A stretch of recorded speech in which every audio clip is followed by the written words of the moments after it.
हल्द्वानी शहर इन दिनों राष्ट्रीय और अंतर्राष्ट्रीय फलक पर चर्चा का विषय बना हुआ है। चाहे सोशल मीडिया हो या अन्य माध्यम, सभी जगह हल्द्वानी की चर्चा हो रही है। इसके पीछे वजह है हल्द्वानी के बनभूलपुरा क्षेत्र में रेलवे के अतिक्रमण को हाईकोर्ट द्वारा हटाए जाने के निर्देश देना। दरअसल हल्द्वानी के रेलवे स्टेशन के अतिक्रमण क्षेत्र गफूर बस्ती और बनभूलपुरा में नैनीताल हाईकोर्ट के निर्देश के बाद अतिक्रमण हटाए जाने को लेकर प्रशासन की तैयारियां जोरों पर हैं। शुरुआती कार्रवाई में पिलर बंदी, सीमांकन और ज्वाइंट सर्वे के काम पूरे हुए हैं, जिसमें स्थानीय प्रशासन, पुलिस और रेलवे विभाग संयुक्त रूप से इन सब कार्रवाई को अंजाम दे रहा है। इस बीच अतिक्रमण क्षेत्र में रह रहे लोग सुप्रीम कोर्ट की शरण में गए हैं, जहां 5 जनवरी को इस मामले में सुनवाई लंबित है। हालांकि दूसरी तरफ प्रशासन पूरी तरह से अतिक्रमण हटाए जाने को लेकर तैयारी पर है और 8 जनवरी तक हल्द्वानी में भारी फोर्स पहुंच जाएगी, जिसके बाद इस कार्रवाई को अंजाम दिया जा सकता है। आपको बता दें कि रेलवे के अतिक्रमण का ये मामला साल 2016 में शुरू हुआ, जब संबंधित मामले में हाईकोर्ट ने अतिक्रमण खाली करने को कहा था, लेकिन तत्कालीन समय पर रेलवे में बसे लोगों की दलील थी कि उनके तथ्यों को सुना नहीं गया, जिसके पश्चात ये मामला हाईकोर्ट में चला गया और दिसंबर के आखिरी सप्ताह में नैनीताल हाईकोर्ट ने 1 सप्ताह का नोटिस देकर रेलवे की भूमि से अतिक्रमणकारियों को हटाने के निर्देश दिए, जिसके बाद से ही रेलवे और स्थानीय प्रशासन के समन्वय बैठक शुरू हुई और अतिक्रमण हटाने को लेकर ये कार्रवाई शुरू की गई। उधर दूसरी तरफ अतिक्रमण की जद में आए लोगों ने आंदोलन करना शुरू कर दिया और ठंड में हजारों बच्चों, महिलाओं और बुजुर्गों को बेघर न करने की सरकार से मांग की है। दरअसल इस अतिक्रमण की जद में 4365 घर तोड़े जाने हैं, जिससे हजारों लोग बेघर हो जाएंगे। आज हमने हमारा ये कल ही तय हो गया था। हमने कैंडल मार्च निकाला।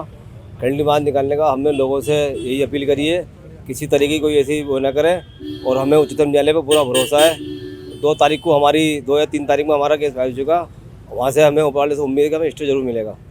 देखिए, पहले कल ही जब हम लोगों ने यहाँ संवैधानिक तरीके से जब धरना रखा था, उसके बाद समापन में पहले ही कहा गया था, जो हमने ज्ञापन मुख्यमंत्री को दिया है और आज जिलाधिकारी से मिले थे और हम लोगों ने आज परमिशन मिली कि आप सिर्फ बनभूलपुरा क्षेत्र में ही यहाँ पर जुलूस के कैंडल मार्च निकालेंगे शांतिपूर्वक। वो शांतिपूर्वक जुलूस निकाला गया है और हर आदमी पीड़ित था, जो पीड़ित परिवार थे, महिलाएं, बच्चे, आदमी सब सड़कों पे उतरे और शांति पूर्वक निकाल के सब अपने अपने घर चले गए। और मेरी अपील यही है, कोई भी ऐसा काम नहीं करें जिससे कि हमें आगे परेशानी हो और इसमें साथ दें। हमें हाईकोर्ट से जो फैसला मिला है उसका सम्मान है और सुप्रीम कोर्ट के न्यायालय में जो भी फैसला आएगा उसका हमें अपने हक में आएगा, उसका हमें पूरा इंतजार और पूरी उम्मीद है। सीमांकन मौका मुआयना क्या किया? देखिए, ऑनरेबल हाई कोर्ट के डायरेक्शन पे अतिक्रमण हटाने का कार्य किया जाना है।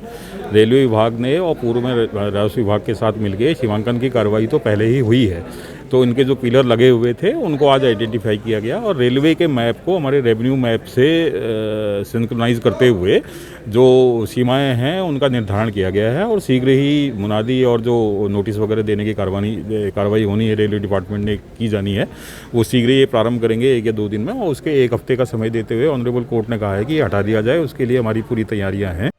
कुमाऊं रेंज के आईजी नीलेश आनंद भरने के अनुसार अतिक्रमण हटाए जाने को लेकर 14 कंपनी पीएससी, जिनमें 5 कंपनी रैपिड एक्शन फोर्स की मांग की है। इसके अलावा गढ़वाल रेंज से 1000 महिला पुरुष सिपाही की डिमांड की गई है। इसके अलावा बड़ी संख्या में होमगार्ड और कुमाऊं रेंज के पुलिस अधिकारी और कर्मचारी भी बुलाए गए हैं। साथ ही अतिक्रमण हटाए जाने को लेकर जेसीबी, पॉकलैंड, वेरेंटिंग का सामान सहित कई महत्वपूर्ण चीजों को भी प्रशासन से उपलब्ध कराने को कहा गया है। उधर अतिक्रमण क्षेत्र में रह रहे लोगों को उकसाने के लिए असामाजिक तत्व पर भी पुलिस पूरी तरह निगरानी रख रही है।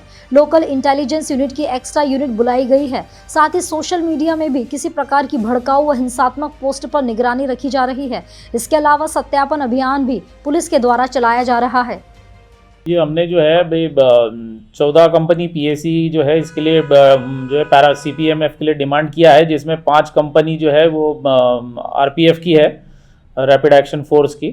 तो ये जो है हमारे पास संभवतः 8 तारीख तक पहुंच जाएगी और जो गढ़वाल से जो सिपाही आने हैं लगभग 1000 के करीब हमने मांग किया है, जिसमें महिला पुरुष दोनों है, तो वो भी हमारे पास 8 तारीख तक आ जाएंगे। इसके अलावा हमने एक्स्ट्रा होमगार्ड की भी डिमांड किया है, तो ये भी जो है हमारे पास लगभग हमने 8 तारीख तक प्लान किया हुआ है कि फोर्स की जो है ये यहाँ पर आ जाएगी। कुमाऊं रेंज से भी इसमें सिपाही लगाए जाएंगे, तो जो भी एक्स्ट्रा फोर्स है वो भी हमारे पास आ जाएगी। इसके अलावा जो है इसमें प्रशासन से हमने जो जेसीबी, पोकलैंड, ड्रोन कैमरे, वीडियो कैमरे और जो है बाकी और अन्य चीज़ें, बैरिकेड्स, कई चीज़ें जो है प्रशासन से भी मांग किया है कि जो है वो पुलिस को मुहैया कराएंगे। उधर बनभूलपुरा क्षेत्र में रेलवे के अतिक्रमण हटाए जाने की खबर राष्ट्रीय फलक पर पहुंचते ही मुस्लिम समुदाय से ताल्लुक रखने वाले कई संगठन यहां पहुंचकर कड़कड़ाती ठंड में लोगों को घर से बेघर करने के सरकार के फैसले के खिलाफ तरह तरह के विरोध प्रदर्शन कर रहे हैं। मदनी साहब, नेशनल प्रेसिडेंट जमीयत उलमा हिंद। जमीयत उलमा हिंद को इस पूरे मसले पर दखल क्यों देना पड़ रहा मदनी साहब, और आपको लगता है कि किस तरीके की ज्यादती यहाँ पर लोगों के साथ हो रही है? देखिए, जमीयत उलमा हिंद एक सोशल ऑर्गेनाइजेशन है। देश में कहीं भी किसी पर भी किसी भी कारण से कोई अत्याचार अन्याय होता है तो जमीयत उलमा हिंद उसमें लोगों का सहयोग करती है। जमीयत उलमा हिंद ये समझती है कि भारत सरकार ने और स्टेट कोर्ट्स ने पिछले चंद सालों में जो निर्णय दिए हैं उनके मुताबिक हम इस गंभीर विषय को भी प्यार और मोहब्बत के साथ सुलझा सकते हैं। अगर आप नेशनल कैपिटल में देखेंगे तो नेशनल कैपिटल में डबल स्टोरी का बहुत बड़ा आंदोलन चला, जब कहा गया कि दिल्ली के अंदर जो एक मंजिल के ऊपर दूसरी मंजिल मकान बनाता है वो अवैध होगा। एक लंबे आंदोलन के बाद उसको लीगलाइज किया गया। 2019 में केंद्र सरकार ने 1771 अवैध कॉलोनियों को दिल्ली के अंदर लीगलाइज किया और लाखों लोगों को रिलीफ दी गई। क्या केंद्र सरकार उत्तराखंड की इस पवित्र भूमि में पिछले 100 सालों से जो लोग यहाँ रहते चले आ रहे हैं, क्या उनके लिए पार्लियामेंट में कोई एक्ट ला करके उनको क्या सुविधा नहीं पहुंचाई जा सकती? और मैंने अभी जो देखा है, जो अभी का भी जजमेंट है, उसमें भी इंटरनल बहुत कंट्रोवर्सी है। इसमें बहुत से घर ऐसे हैं जो उस दायरे में नहीं आते हैं। हमें कानून के विधि विधान के पॉइंट ऑफ व्यू से गंभीर चर्चा की आवश्यकता है। एक तरफ नैनीताल हाईकोर्ट के निर्देश के बाद जहां स्थानीय जनप्रतिनिधि और क्षेत्रीय नेता लगातार सरकार से हजारों लोगों को इस ठंड में ना हटाए जाने की मांग कर रहे हैं, तो वहीं पूर्व विदेश मंत्री सलमान खुर्शीद बनभूलपुरा के अतिक्रमण को लेकर सुप्रीम कोर्ट में अतिक्रमणकारियों की तरफ से पैरवी करेंगे। कुल मिलाकर हल्द्वानी में रेलवे के अतिक्रमण का मामला पूरे देश में छाया हुआ है। फिलहाल अधिक्रमित क्षेत्र में रह रहे लोगों का भविष्य आने वाले समय के गर्भ में छिपा है।